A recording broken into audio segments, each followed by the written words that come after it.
Aš jaučiu, kad dalykai tiesiog turi pasikeisti. Jie turi pasikeisti. Labai noriu. Nežinau, aš jaučiu, kad praleidau tiek daug, nekurdama YouTube video ir nešnekėdama su jumis. Aš pati asmeniškai visada tą kartoju, kad peržiūriu pati savo senus YouTube video ir man tai patinka ir jaučiu, kad per pastarosius 3-4 mėnesius aš tiek galėjau jums parodyti, bet tiesiog nefilmavau ir nedokumentavau nieko, tai žiauriai jūsų pasiilgau ir noriu grįžti ir noriu, kad jūs pas mane grįžtumėte. Tai tikiuosi, kad praleisim gerai čia laiką. Šiaip nemeluosiu, labai pasiilgau YouTube'as. Atrodo, kad kai pradėjau tą visą influencinimo karjerą, aš tiesiog pradėjau nuo YouTube'as ir man YouTube visada bus tokia platforma, žinot, kur man žiauriai artima ir miela širdžiai ir aš nesuprantu, kodėl aš nebedarau tų YouTube video, nes man atrodo, kad per šią platformą jūs galit pamatyti, kokia aš iš tiesų esu ir ką aš iš tiesų veikiu ir čia neįmanoma nieko nuslėpti. Pradedu ir draugausim ir darysim dalykus. Pas mane gyvenime šiaip įvyko daug visokių pokyčių. Aš numečiau svorio, pradėjau kurti mitybos planus, pradėjau padėti kitoms moterims numesti svorio, pradėjau tikrai keisti savo gyvenimą iš pagrindų ir labai keliuosi, kad 100% nedokumentavau visko.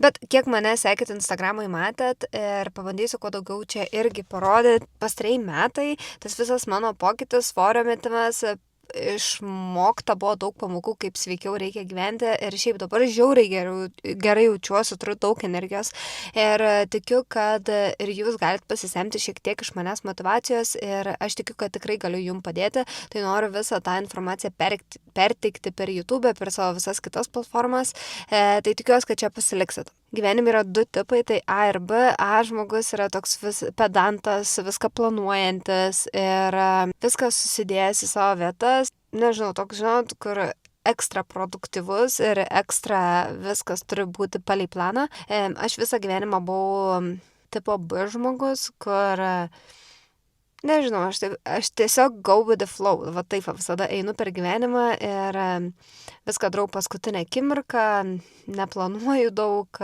nesusidėlioju dalykų, tai dažnai vėluoju arba pamirštu užduotis arba visokių tokių dalykų, žinot, būna. Dabar šiame gyvenime etape stengiuosi būti tipo A žmogus ir kartais pavyksta, kartais ne. Kas sunkiausia, tai yra namie su visokiom užduotim. Aš dažnai išmėtu visokius daiktus, man sunku namie viską sudėlioti į vietas, kad viskas visada būtų tvarkinga. Aišku, kai auginu 2 vaikus, tai viskas visada nebus tvarkinga, bet tikrai yra tokių dalykų, kur galėčiau pasistengti. Šiandien yra sekmadienis, tai toks kaip resetas. Kiekvieną sekmadienį aš darau resetus, tai reiškia, kad apsitvarkau ir pasidarau maisto bent jau porai dienų į priekį. Šiandieną yra sekmadienis, šiandieną yra resetas ir dabar aš važiuoju į parduotuvę, šiek tiek reikia apsipirkti maisto, keletos produktų, tada pasigaminsim valgyti, viską apsitvarkysim, vaikai dar pakol kas yra kaime pas močiutę, tai jie nuo vakar iki šiandien buvo parą, tai žiauriai faina, nes mano vaikai šiaip dabar visą vasarą neina į darželį, nežinau, kiekvieną vasarą mes jiem duodam 3 mėnesius atostogų, taip yra daug sunkiau, bet vaikams faina. Kadangi dabar jie yra kaime, tai turiu šiek tiek daugiau laiko negu įprastai, kai nereikia ir vaikų prižiūrėti ir daryti viską, tai išnaudokim tą laiką ir pasiruoškim pirmadieniui.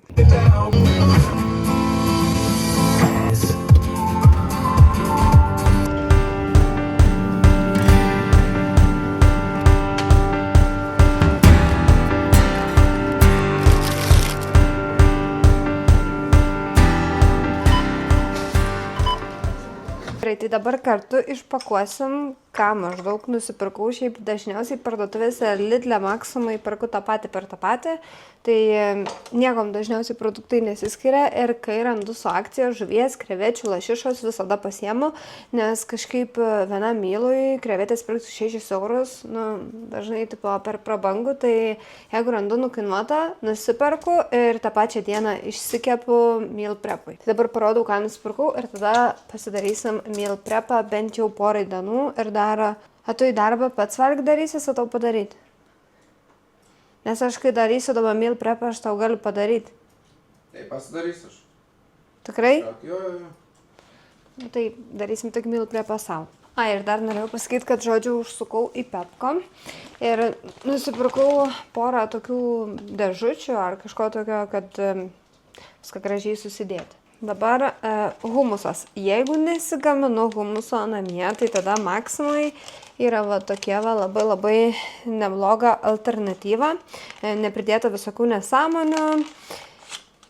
Galite išbandyti ir paprastas. Čia aš nusipirkau su saulėje džiovintais pomidorais. Tada iš tikrųjų pabandymui nusipirkau Profils tokį jogurtą be pridėtinio cukraus. Čia yra kaip pudingas, žodžiu, šokolado pudingas. Šiaip tokių dalykų aš neperdauginu, dažniausiai valgau tiesiog neperdirbtą maistą kiekvieną dieną, dažniausiai žuvį, vištieną, ten grikiai, bolivinė balanda, va tokie va dalykai ir daržovės, bet kartais va nors kažko saldaus, tai tiesiog nusiperku tokių va dalykų pabandyti. Šiandien šiaip Maksimai va, radau dar tokį jogurtą, mano vaikai šiaip valgo jogurtą su saldikliu, saldiklius aš naudoju štai šiuos. Čia yra iš Biotech USA, šiaip labai fainas bananų skonio. Tai vaikus pripratinau į graikišką jogurtą, įsidėti lašų ir susimaišyti ir būna labai skanus bananų skonio jogurtas, bet šiandien nupirkau va tokio jogurtą pabandyti, šiaip nėra žiauriai daug cukraus, 4,4 per 100, nu tai čia apie 10 gramų cukraus, bet šiaip normaliai, kaip palyginau su kitais jogurtais. Ir čia yra su A2 baltymu. Tiem žmonėm, kuriem pučia pilvą, žodžiu, nuo pieno produktų, tai galit pabandyti pirkti produktus, kur yra A2 baltymas. Tada mes šį savaitgalį šiaip išvažiuojam, skrendam į tokį mini tripą ir aš nupirkau porą dalykų, ką įsidėti kuprinę, jeigu šalkčiau. Tai nusipirkau va šitų datulių, šiaip bandžiau tokias kitas datulės, o čia nusipirkau iš Beatos virtuvės pirmą kartą. Tai tiesiog paprastos datulės be pridėtinio cukraus ar kokių nesąmonių su kakava. Visada, kai einu į parduotuvę, perku grūdėtą varškę ir paprastą varškę, dažniausiai 5%. Šiaip brandai nelabai svarbus, tiesiog kad būtų 5%. Kai einu į Maksimą, visada perku šitos daigus, tai kas mane sekat Instagrame, tai visada matot, kaip aš juos visur dedu. Aš dedu pusryčių, pietų, vakarienės ant visur. Kuom tie daigai geri, tai kad šiek tiek padeda geriau virškinti maistą. Čia tokios kaip skaidulos, nes mes daug labai skaidulų per dieną kartais nesuvalgom, tai tiesiog va čia toks būdas valgyti daugiau skaidulų. Čia vaikam į lėktuvą. Aš žinau, kad kažko saldaus norės, o aš pasimokiau prieš praeitus metus, kai mes skridom į Angliją ir sumuštinis kainavo 10 eurų, kur Leonardas šiek tiek ten pavalgė pusę ir pusę išmetam, tai daugiau nebeperku aš oro uostuose maisto, bet įsidedu savo ir dar tepsiu sumuštiniu. Visada pas mane rasit makaronų, dažniausiai perku šitos makaronus, nežinau, man jie patinka. Tuomet vištienos krūtinėlė, visada. Vištieną, žuvį ir jautieną mes valgom, kiaulienos niekada neperku. Tik kartais, va dabar pripratau pirkti kiaulieną su jautiena maišytą faršą, tai padarau vaikam tokių kukuliukų, jie labai jos valgo. Tai vaikam, bet ne savo. Nes kažkaip man kiauliena nuo mažmės nepatiko, bet aš ją valgydavau, nes tėvai tik kiaulieną gamindavo. Bet dabar, kai galiu rinktis, tai stengiuosi jos nevalgyti. Nelabai noriu. Tai va, šiandieną meal prepinsim lašišą. Tai žiauriai, šiaip apsimoka, kai būna nukinuota, tai va šitas gabaliukas kainavo 4 eurai ir tu iškart pasirašė, tai jinai nesugenda, nes dar galiojimas iki rytojus, man atrodo. Tuomet va čia tas faršas vaikam kotletam ir pasiėmiau krevečių. Tos va labai fainas, perplauni ir irgi iki rytojus galioja, tai vietoj 6 eurų 3 pam. Ir čia vienas pakelis 2 mylam šiaip užtenka.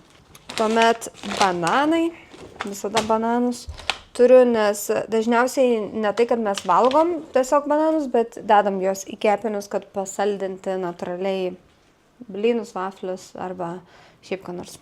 Turim Lidlą ir nusipirkau tokių batonėlių, čia be pridėtinio cukraus, proteino batonėliai, šiaip gan nebloga sudėtis. Nežinau, ar išpūs pilvą ar ne, bet galvoju kelionę pasimti, nes kartais tiesiog negali pavalgyti ir reikia tos energijos, ypač kai turi važiuoti su mašinu, su lėktuvu, vėl. Tai įsidėsiu. Kukurūzai būtinai nesadamas labai jas valgo, tiesiog išverdu ir valgo. Tuomet Lidle visada perku šitą granolą. Čia yra granola be pridėtinio cukraus ir yra jinai šokoladinė, tai aš perku vien dėl to, kad Leonardas ją labai valgo ir tikrai sudėtis daug geresnė negu įprastos granolos ir namie, jeigu pagaminčiau tokią labai sveikuolišką versiją, jis jos nevalgytų, bet šitą valgo, tai vaikam savo labai retai, labai kartais duodu sausus pusryčius, tai čia tokia kaip sausų pusryčių alternatyva jam. Iš Lidlo aš dažniausiai perku daržovės ir vaisius, tai uogos irgi iš Lidlo, bet labai laukiu, kol atsiras naminių uogų. Lidlas. Tai pas mus namuose visada yra kažkokių tai uogų, kažkokių tai vaisių, agurkai. O į kavą, nežinau, man skaniausia į kavą yra štai šis pienas. Čia yra barista oat pienas. Kadangi čia yra avižų pienas, tai automatiškai daugiau cukraus, bet man su juo skaniausia gerti kavą. Šiaip man nelabai patinka paprasto pieno skonis, tai dėl to aš privengiu tiesiog paprastą pieną naudoti į kavą, šiaip pilčius, bet man tiesiog nepatinka kavos skonis paprasto pieno, tai va. Kartais, kai nueinu į Lidlą, pamatau, žinot, tuos maišelius po daurus. Tai šiandieną nusipirkau vieną ir pažiūrėsim, kas jo viduje. Nežinau, ar esat matę, aš esu padarius TikToką, bet Lidle būna, kartais Lidle būna pridėta va tokių maišelių ir vienas maišelis kainuoja 2 eurai. Šitas yra žiauriai sunkus, tai dėl to pasiėmiau, šiaip dabar senokai jau pirkau. Čia yra tokie maišeliai, kur yra vaisiai ir daržovės, kurie greit pasibaigs galioti. Nu, ne tai, kad greit pasibaigs galioti, bet ne kaip atrodo prie supuvimo ribos arba šiaip kažkoks gal 1-2 likę ir įmeta. Tai šis maišelis toks gan sunkus. Ir, nežinau, šiandien galvoju pasiimsiu, nes šiek tiek va taip pažiūrėjau, kad visai neblogas turinys. Ką gausime už tuos 2 eurus. Pusę kopūsto kinietiško. Tuomet mes turim 2 bananus, tokį mažytį brokolį, 3 kriaušes, 2 morkas, 2 citrinas, nu nepasakyčiau, kad čia kažkokios tai labai supuvusios. Apelsiną, ką žinau, irgi gražus. 4 obuolius, bet obuoliai tai tikrai gražus. 5 obuolius iš tikrųjų. 5 obuolys. Dar 1 morka, tai 3 morkos ir mes turim apie 10 svogūnų. Nu, tai va, viskas už 2 eurų, šiaip manau, kad visai pasisekęs maišelis. Kol dar nepradėjau tvarkytis, aš uždėsiu iškart virti bolivinę balandą. Dažniausiai aš pasirenku kokius angliavandenius, va tas 2-3 dienas noriu valgyti ir kai aš gaminu meal prep, aš labai mėgstu, kad tu greitai pasidarai, kad ir tos pačius patiekalus, man nieko tokio yra valgyti tos pačius patiekalus 2-3 dienas, bet svarbiausia, kad jie būtų sudėti, kad galėčiau tik pasimti, pasišildyti ir nereikia man tos labai įvairovės, žinot, kad pirmadienį valgau vieną maistą, antradienį kitą, trečiadienį dar kitą, labai sunku taip paruošti tiesiog vienam patiekalui kažkokius dalykus, tai aš stengiuosi pakeitinėti galbūt salotas, daržovės, tokius dalykus, bet angliavandenius ir mėsas palieku, ar angliavandenius ir baltymus palieku tos pačius. Tai dabar, pavyzdžiui, aš pasimsiu bolivinės balandos ir mes darysim jos 200 gramų 4 dėžutėm. Šiaip 250 gramų 4 dėžutėm, sveriam visada viską sausą.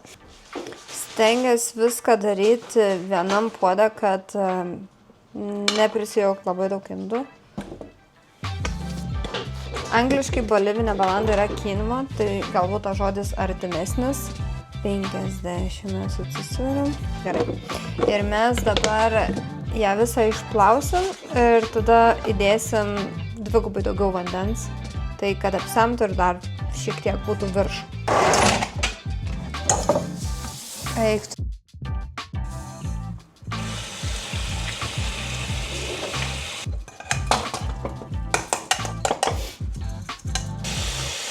Dabar pasiruošiam savo baltymus.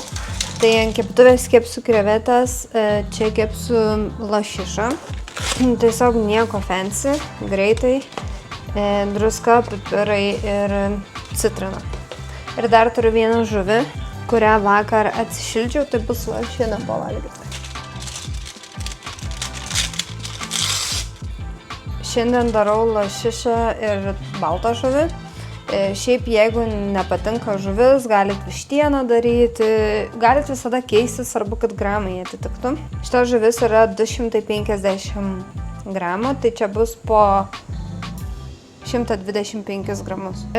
Aš kepu viską taip orkaitėj, kad būtų paprasčiau, bet šiaip galit lašišą, pavyzdžiui, susipjaustyt, išsimarinuot sojoj ir tiesiog pasikepti ant keptuvės, užsipilti šiek tiek medaus, šiaip jūsų fantazija. Dažniausiai, žinokit, maistas būna tas pats per tą patį, bet paįvairinat su prieskoniais ir kaip išsikepat.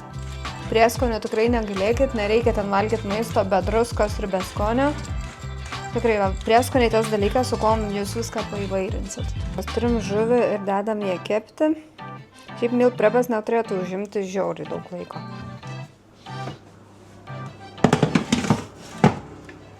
Supjausčiau daržoves, kokias tik turėjau šaldytuve, bet dažniausiai tai būna brokolis, paprika ir cukinija. Man šios daržovės labiausiai patinka, tai jas ir valgau, dabar pasikepam. Aliejų visada dasipildau į tokį purškiklį, kad tiesiog per daug jo neišnaudočiau. Naudojam alyvuogių aliejų, visada naudoju tik alyvuogių aliejų.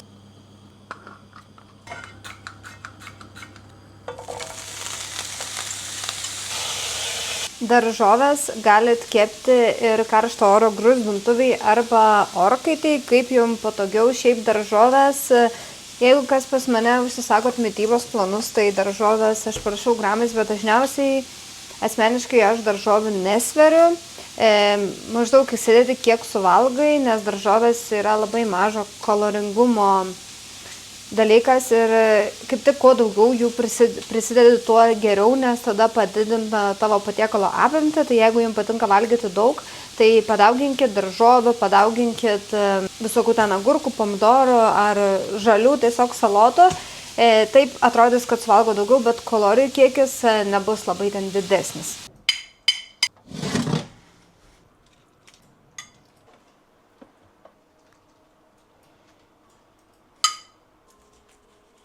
Pasidarėm pietus vakarienę, dar reikės išsikepti krevetės, bet dabar pasidarysim tokią kaip bananą duoną, kad būtų kaip snekui. Žinokit, kuo daugiau prisirpę bananai, tuo geriau čia šitam receptui.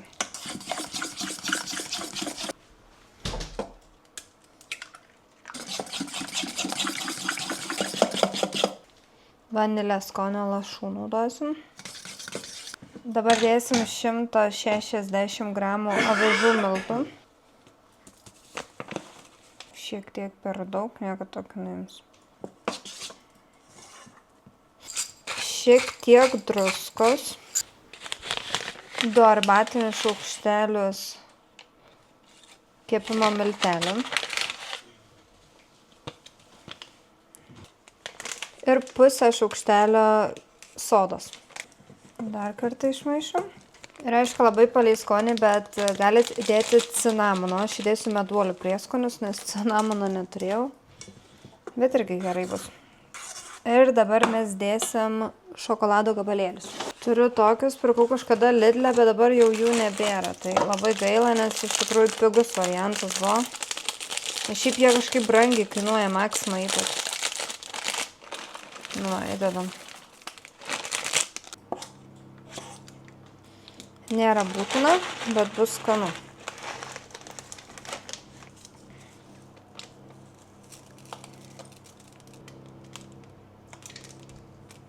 Na ir kol mūsų bananų duona keps, einam pavalgyti, tai čia kai dariau, dabar va, kas liko, tą suvalgom vakarieniai.